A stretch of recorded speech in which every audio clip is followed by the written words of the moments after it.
उपाध्यक्ष महोदय, मैं समझता हूं कि अब तक इस वैदेशिक नीति पर न केवल इस ओर के सदस्यों ने ही बल्कि दूसरे ओर के सदस्यों ने भी प्रधानमंत्री जी को धन्यवाद दिया है।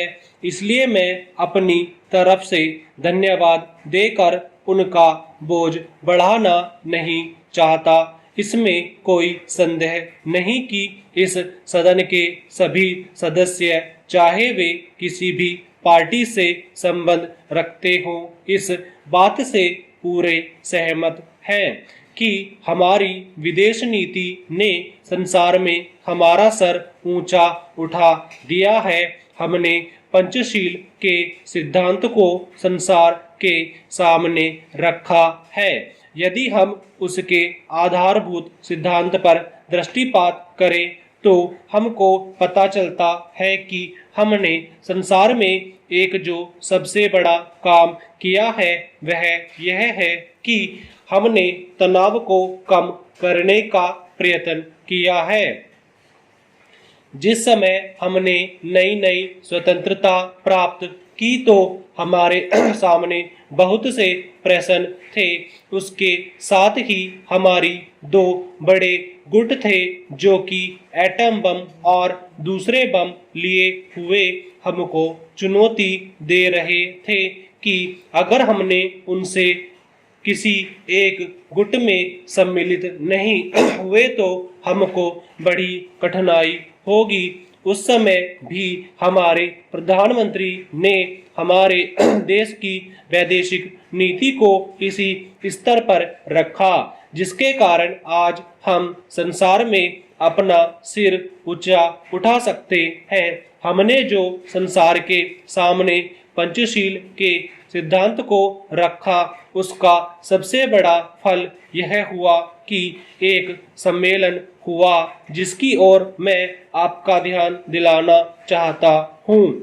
इस सम्मेलन में बड़े उत्साह के साथ संसार के 29 राष्ट्रों ने जो कि एशिया और अफ्रीका से संबंध रखते हैं यह घोषणा की कि हम संसार में तनाव कम करना चाहते हैं और साथ ही हम यह चाहते हैं कि संसार में जो विभिन्न सामाजिक और आर्थिक नीतियां हैं वे साथ साथ चल सकें।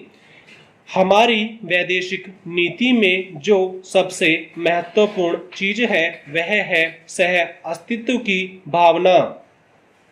उसी भावना के फलस्वरूप हम देखते हैं कि आज कोरिया का युद्ध नहीं हुआ जो कि एक तीसरे विश्व युद्ध के रूप में परिवर्तित हो सकता है। हमारी इस नीति के कारण हमारे अमेरिकी मित्र हमसे कुछ अप्रसन्न भी हो गए, लेकिन यदि हम ऐसा न करते तो आज संसार को तीसरा युद्ध देखना पड़ता। मैं बहुत ज्यादा समय नहीं लूंगा, थोड़ा ही लूंगा।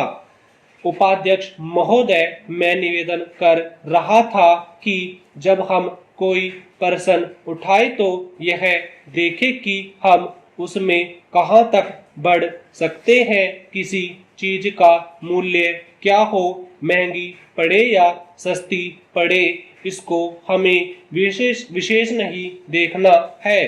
गांधी जी ने कितनी बार हम लोगों को यह बात समझाई कि मूल्य किसी चीज का रुपया पैसे में क्या है, यह कोई महत्व की बात नहीं है। आप जानते होंगे कि एक वस्तु जो कि हमारी देश में बहुत सस्ती मिलती है वही वस्तु दूसरे देश में महंगी मिलती है।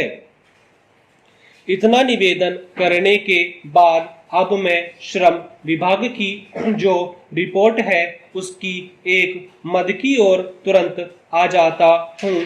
जैसा कि पहले मैंने कहा, मैं समझता हूँ कि इस श्रम विभाग का महत्व दिन प्रतिदिन बढ़ेगा। बहुत से प्रश्न हैं जिनकी तरफ आपका ध्यान भी नहीं है, उन प्रश्नों को आपको लेना पड़ेगा। आज आपका श्रम विभाग अधिकतर औद्योगिक श्रमिकों की ओर ध्यान दे रहा है। अभी हमारे माननीय सदस्य ने जो खेतीहर मजदूरों की दशा सुधारने की ओर भी आपका ध्यान दिलाया था और बतलाया था कि आज उनको कैसी खराब हालत हो रही है। मैं उनसे पूरी तरह सहमत हूँ। हमारी सरकार का ध्यान देहाती श्रमिकों की ओर नहीं गया है, उनको बड़ी बुराई हालत है। आपने उनकी दशा सुधारने के लिए क्या किया है? मैं पूछना चाहता हूँ कि जो लाखों और करोड़ों आदमी देहातों में बेकार बैठे हैं, उनको मजदूरी और काम दिलाने के लिए आप क्या कर रहे हैं? करीब 7 लाख आदमी नौकरियों के लिए प्रार्थी है, जैसा कि रिपोर्ट में लिखा है। इसके अतिरिक्त कितने ही लाखों और करोड़ों आदमी देहातों में बेकार बैठे हैं और कितनी ही आधी बेकारी की हालत में है और श्रम विभाग उन बेकारों और आधी बेकारी वालों की संख्या पता लगाने में असमर्थ है। उनकी संख्या हमको कहीं नहीं मिलती है। मेरा निवेदन यह है कि हमारे देश में बेकारी बहुत अधिक है। जितना अधिक हम बेकारी को दूर कर सकें, उतना ही अधिक हम अपने देश और समाज को सुखी बनाएंगे। इस कार्य में आपका और आपके विभाग का दायित्व बहुत अधिक है। जो भी नया काम आरंभ होता है, उसका दायित्व श्रम विभाग पर रहता है। धन जनता की भलाई के लिए खर्च होना चाहिए।